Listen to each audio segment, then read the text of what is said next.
Glória a Deus.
Águas que curam, que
adoração nessa noite.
Será que é esse mesmo desejo do nosso coração, Jesus? Será que eu posso dizer que eu só quero ver o Senhor?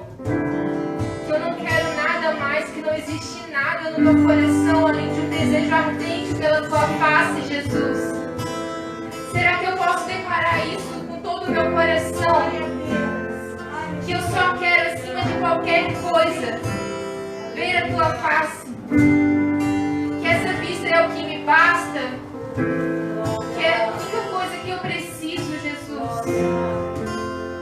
Ah, mas eu quero declarar de todo o meu coração, Jesus, eu só quero Te ver. Eu não quero ver nada além de Ti. Eu não quero contemplar nada além de Ti, Senhor. A beleza deste mundo perece diante da Tua glória, diante da Tua face, diante da Tua majestade. O que é esse mundo? O que é as coisas que nós podemos apalpar e contemplar perto de quem Tu és, Jesus? Ah, nós queremos Te ver, Senhor. Ah, nós queremos Te contemplar, Jesus. Nós temos fome de Ti. Nós temos fome do Deus vivo, rocha eterna. Só Tu és, Senhor. Só Tu és o que nós precisamos.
Podemos louvá-lo, engrandecê-lo. E é interessante que a gente cantou aqui um pouco daquilo que Deus já havia falado no meu coração. Então quem estiver atento vai reparar as semelhanças. Boa noite a todos, paz do Senhor. Vou dar boas-vindas para a Janine e da Mariana, já esteve aqui uma vez com a gente no grupo de jovens. E é um prazer tê-la aqui com a gente na noite de domingo também. Irmãos, não sei se os irmãos perceberam, como nós sempre cantamos, sempre não, vamos dizer assim, vamos generalizar, né? Como nós cantamos muito sobre ver a Deus, sobre conhecer a Deus, e cantamos sobre seus atributos, né? Falamos de quem Ele é, como Ele é, das qualidades que Ele tem. E isso é interessante porque nós, como crentes, tendo um contato maior com Deus através da Bíblia, nós percebemos na própria Bíblia que o centro de tudo é Deus se relacionando com o homem. E, de certa forma, ao longo de toda a história, uma tentativa de Deus de se conectar com a humanidade. E também, ao mesmo tempo, uma tentativa de ser aceito por ela. Transformá-la para que ela possa conhecê-lo como Ele é. Então, a Bíblia é uma história de relacionamento do homem com Deus. E isso se deu, toda essa necessidade de se falar muito sobre o relacionamento com Deus, né? Se deu porque o homem se separou de Deus. Essa separação a gente chama de pecado. O pecado é uma separação de Deus. Na prática mesmo, isso acontece quando o nosso ser, né? Vamos definir assim dessa forma para ficar um pouco mais claro. Isso acontece quando o nosso ser passa a viver com a certeza da morte. Quando nós temos certeza de que vamos morrer, nosso corpo, a nossa alma, o nosso espírito vão viver eternamente sem Deus, um sofrimento eterno, portanto. Então nós conseguimos ver a dimensão de como há uma necessidade de se restabelecer um relacionamento com Deus. E essa morte, essa separação eterna, ela é um sofrimento justamente porque passaríamos, vamos botar assim entre aspas, passaríamos a viver separados daquele que é vida. Deus é vida. E como quando Jesus veio mesmo, Ele fala que Ele é a vida. E Ele, sendo um com o Pai também, né? Ele é a vida. Então o Pai também é vida. Passaríamos a viver, a humanidade passaria a viver eternamente sem aquele que é vida. Seria um sofrimento. Óbvio. Seria não, é um sofrimento. Viver sem Deus eternamente. E aí entra um dilema na história da humanidade, né? A realidade da morte. É inegável isso. Então, se todos, na concepção de muitos, se todos devem morrer por conta do pecado que há em si, então talvez de alguma forma a gente consiga colocar alguém para morrer em nosso lugar. Acho que todos aqui já sabem, né? Mas vamos resumir para ficar bem claro. Deus criou o homem e a mulher, coloca-os no jardim, e Deus Deus visitava eles todos os dias. E de repente o homem e a mulher decidem fazer algo contra a vontade de Deus. Eles desobedecem a Deus. Então, por desobedecerem a Deus, eles são separados de Deus. Eles cometem um pecado. E aí, naquele momento, Deus se vê obrigado a se afastar da humanidade. Não porque Deus é fraco, Deus, né, é uma fraqueza dele, uma fragilidade dele, não. Ele se afasta da humanidade por misericórdia. Porque um Deus justo e santo, diante de algo que é imundo e impuro, a sua glória consumiria aquilo, destruiria. Então, por misericórdia do homem, Deus se vê obrigado a se separar se afastar do homem, por uma escolha que o homem teve, para que o homem fosse culpado, de certa maneira. Mas a condenação já havia sido dada. Porque quando o homem se escolheu separar de Deus, quando ele escolheu pecar, ele já foi condenado à morte. Ele ia viver eternamente separado de Deus a partir de então. Percebe que Deus não negou, de certa forma, a vida ao homem. Ele deixou o homem continuar vivendo, mas com a certeza de que aquilo não ia durar para sempre como era antes. E aí algumas culturas no passado, isso é interessante, elas, nas primeiras religiões que foram surgindo, os primeiros mitos, elas sacrificavam animais para os mortos. Até para os irmãos entenderem, muitas das mitologias que surgiram, que são do passado, elas surgiram do culto aos ancestrais. As pessoas adoravam os seus ancestrais mortos, e chega um momento, né, que todo mundo acaba tendo um ancestral em comum, de tanto adorarem ele, que se tornou um Deus famoso. E aí é que as mitologias e algumas religiões foram tomando corpo. Mas antes disso, muitos povos sacrificavam animais, porque na concepção deles, quando a pessoa morria e ela estava indo para um lugar, vamos dizer assim, um lugar frio e escuro, como uma caverna. Não para tanto que eles colocavam os corpos nas cavernas. Ele ia para um local assim, onde ele vivia eternamente se alimentando do pó. Ele ia viver entre aspas, né? Estava morto. Ali. Então eles sacrificavam animais por quê? Porque daí na esperança de que aquele animal fosse colocado no lugar daquela pessoa que eles amavam, um parente morto, e aquela pessoa voltasse a viver. Havia essa esperança. Só que isso era ridículo, claro. Eles não sabiam. A gente sabe hoje. Por quê? Porque Deus nos ensinou um sacrifício correto para que quando alguém morresse, aquele que estava morto pudesse se ressuscitar. E ele não ensinou isso, né? Quando eu falo isso, fica evidente que eu estou falando de Jesus. Mas ele não ensinou isso apenas quando Jesus veio. Se os irmãos abrirem em Levítico 4, versículo 13.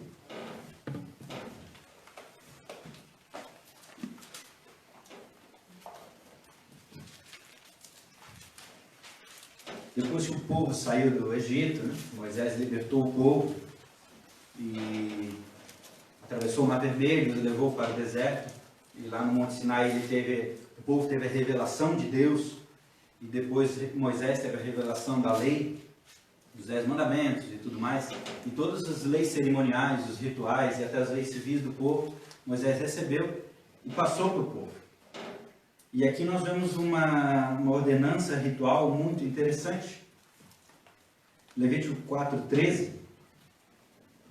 Se for de toda a comunidade de Israel que pecar, se for toda a comunidade de Israel que pecar por ignorância e infringir alguns dos aspectos prescritos nos mandamentos do Senhor, ainda que a comunidade não tenha consciência do erro cometido, todo o povo será considerado culpado. Contudo, quando a comunidade reconhecer a violação cometida, todo o povo se reunirá e trará um novilho como oferta pelo pecado e o apresentará diante da tenda do encontro. Perante o Senhor, os anciãos da congregação de Israel colocarão as suas mãos sobre a cabeça do novilho e será imolado diante do Senhor. Em seguida, o sacerdote consagrado pela unção levará à tenda do encontro um pouco do sangue do novilho, molhará o dedo no sangue e fará 7 aspersões diante da cortina do véu, no lugar santo, perante o Senhor. Até aqui por enquanto. Para ficar mais claro, como é meio difícil de entender, como eu disse, Deus deu todas as leis e ordenanças a respeito do povo e as leis sobre os rituais. E esse ritual aqui envolvia sangue de um animal sacrificado. O sacerdote, os anciãos, eles iam pegar um novilho, um bezerro, né? Um novo, um filhote de boi, iam cortá-lo, imolá-lo, cortar o pescoço, iam pegar o sangue daquele animal que estava sendo sacrificado, e aí o sacerdote ia entrar na tenda do encontro. Essa tenda do encontro, no tabernáculo, se os irmãos lerem também sobre todas as ordenanças aqui em Levítico, e onde descreve o tabernáculo, mesmo onde descreve o tabernáculo e os seus utensílios, você vê que o tabernáculo era uma tenda, haviam 3 repartições, a parte externa, a parte interna, que era chamada de lugar santo, e depois a parte mais dentro, que era chamada de lugar santíssimo, ou santos santos, depende da tradução. Naquele lugar ali santíssimo, ficava a Arca da Aliança, que representava a presença de Deus na terra. E ela era separada com um véu, uma cortina grossa. Então essa cortina aqui, diante dessa cortina, o sacerdote ia lá, molhava o dedo e aspergia 7 vezes diante dessa cortina. Ele estava, de certa maneira, vamos dizer assim, aspergindo sangue diante da presença de Deus. Era um sangue que estava sendo dado para, vamos botar assim, a absolvição dos pecados da congregação. Ou, se vocês lerem também em outras partes aqui do capítulo 4, do pecado do sacerdote ou de alguém específico. Então, quando havia esse pecado, Deus ensinou eles a fazer esse ritual de molar um animal, pegar o sangue. O sacerdote, então, que poderia entrar, né, no tabernáculo, na tenda do encontro, ele ia molhar o dedo, a ponta do dedo no sangue, e aspergir 7 vezes diante do véu. Então Deus estabeleceu ali um símbolo de morte e de redenção. Observe que aqui, não só aqui, ao longo de toda a lei, Deus não orienta a sacrificar um animal por quem havia morrido. Ele diz para o animal ser sacrificado para aqueles que ainda, claro, estavam vivos e haviam cometido pecado. E isso era um ritual, vamos botar assim, comum, quase que cotidiano, porque sempre havia pecado. Fora esses rituais, haviam outros, claro, né? Mas falando desse especificamente, o ponto interessante aqui era o sangue que o sacerdote aspergia diante do véu, na tenda do encontro. Então, Deus, como autor da vida, claro, né? Sabia exatamente o que era necessário fazer para tornar alguém vivo novamente. Então, de certa forma, aquele ritual estava valendo ali, para que a pessoa não morresse, vamos dizer assim. Não morresse por aquele pecado, mas ela ainda ia morrer no futuro. Esse véu marcava a separação que havia entre Deus e o homem. Não para tanto que o sacerdote só entrava ali uma vez por ano, para fazer o ritual específico de expiação pelo povo. Mas ele sempre chegava na presença daquela tenda, daquele véu, dentro da tenda, onde eles queimavam incenso, onde eles faziam outros rituais, e faziam esse ritual de aspersão. E, claro, foram se passando os anos, Salomão construiu o templo foi destruído, depois foi reconstruído na época de Esdras, também continuou as obras, a gente vê nos livros de Esdras, de Neemias, e Herodes reforma o templo, a gente já consegue ver isso daí lá no Novo Testamento, nos Evangelhos. E Jesus vem à Terra. Deus envia seu Filho. E Jesus começa a ensinar muito sobre essa questão da vida e da morte. Mas se os irmãos abrirem em João 14,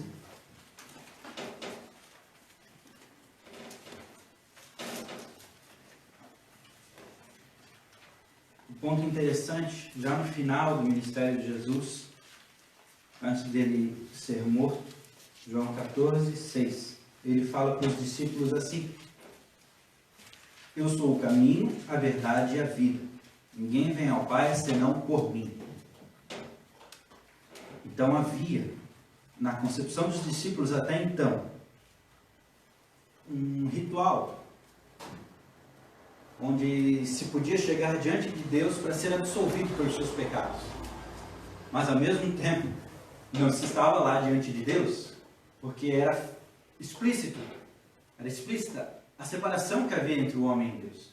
Primeiro que qualquer um não poderia entrar dentro do templo e olhar para aquela cortina lá dentro. Só o sacerdote. Então havia essa distância enorme entre o homem e Deus, mas de repente Jesus, estando ali, diz que Ele é o caminho, a verdade e a vida. Ninguém vai ao Pai a não ser por Ele. Então, Jesus, de certa forma, está aqui se apresentando aos discípulos, como ele já fez em outras passagens, como um cordeiro. Um cordeiro que haveria de ser sacrificado e ia ser levado diante de Deus.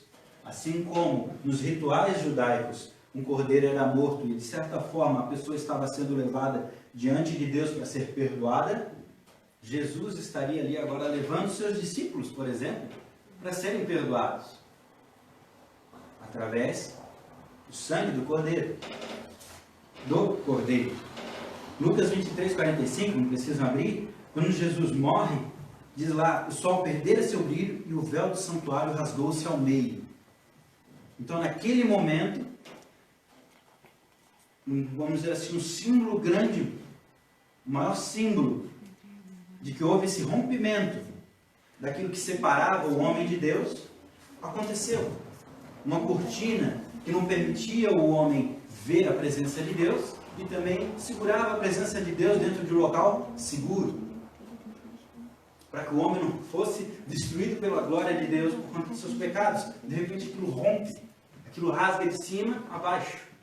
O véu onde os sangues dos sacrifícios eram aspergidos.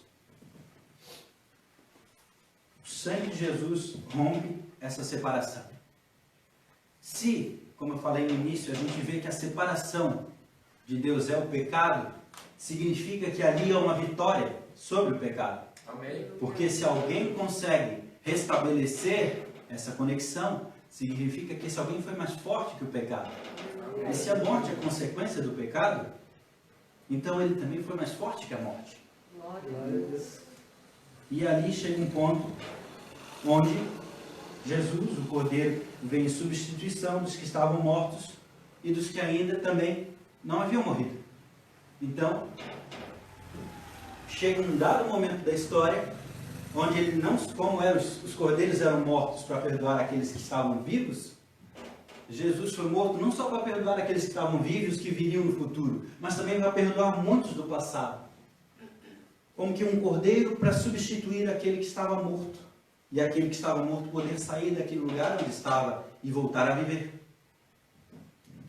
Então, com isso, o sangue, ele redime. Ele redimir é comprar. Então, ele resgata os que ainda estão vivos e salva os que já haviam morrido crendo nele.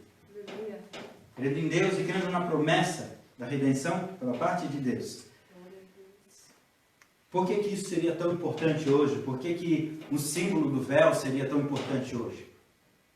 Basta ficarmos com o fato de que Jesus venceu a morte e que ele nos salvou, mas se os irmãos abrirem Apocalipse 19,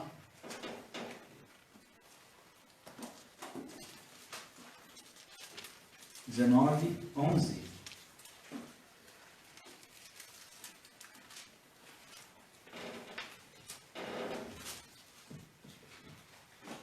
Apocalipse 19, 11.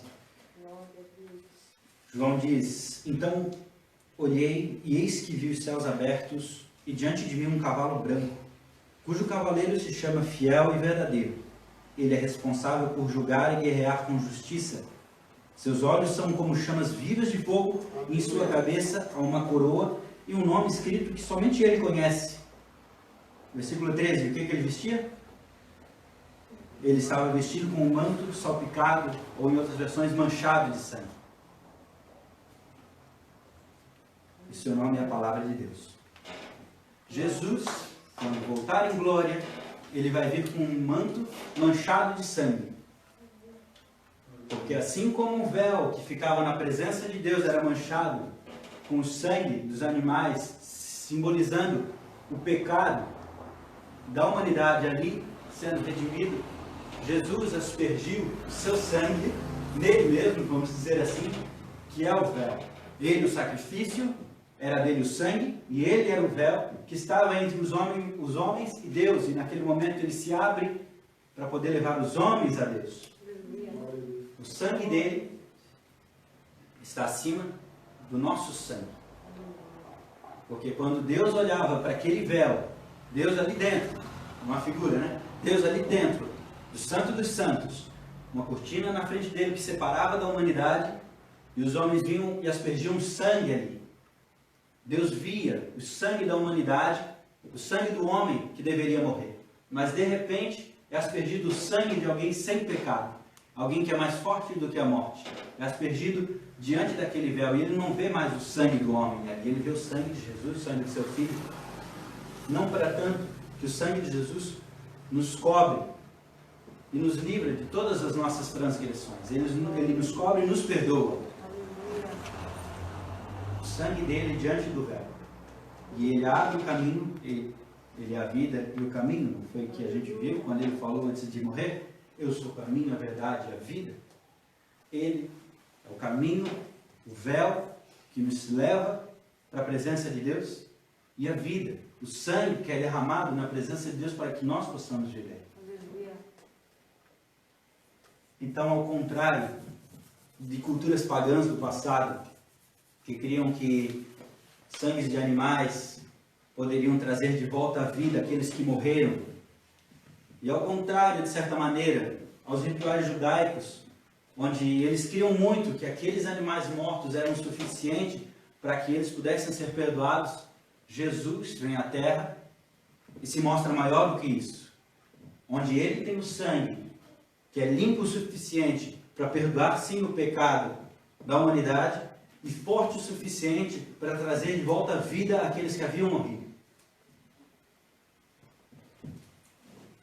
Então essa necessidade de sacrifício para expiação nos coloca no mesmo patamar de todas as outras pessoas. Não somos diferentes de ninguém, no final das contas. Porque todo homem precisa de redenção. Amém. Mas nós aceitamos Cristo. Então essa aceitação de Cristo como sacrifício no nosso lugar não nos coloca indiferença diante de nossos irmãos. Pelo contrário, nós estamos também no mesmo nível de todos os nossos irmãos da igreja. Então, diante do mundo, nós somos como eles, precisando de redenção. E diante da igreja, nós somos como iguais, porque todos nós recebemos essa redenção de graça.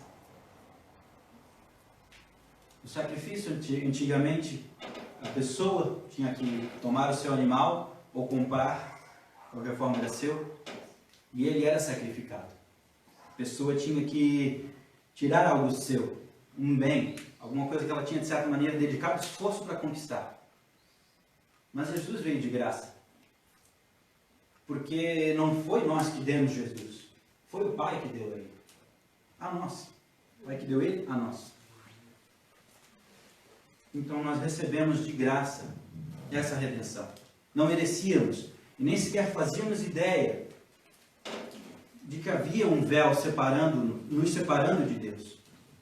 Mas quando nós aceitamos Jesus e nós podemos enxergar além da cortina, porque ela já está aberta, aí nós percebemos como Deus é grande e como nós precisamos dele. E como nós queremos ele, de certa forma. Amém. Porque, como eu disse no início, nós cantamos isso sempre. Nós cantamos da beleza de Deus. Nós cantamos como é a sua fisionomia, como os seus olhos são reluzentes como fogo, como a sua boca é como uma espada afiada, de que ele é lindo, que ele é precioso, como nós queremos vê-lo. Isso foi possível através do resgate que Jesus fez, através dessa restauração. Amém. E glória a Deus por isso, porque se antes o homem não tinha esperança, o homem estava fadado a morrer, agora nós sabemos sim que nosso corpo morre, mas nós viveremos eternamente com Deus. E é interessante esse ponto, porque Jesus, se ele venceu a morte, alguém pode pensar, por que nós morremos?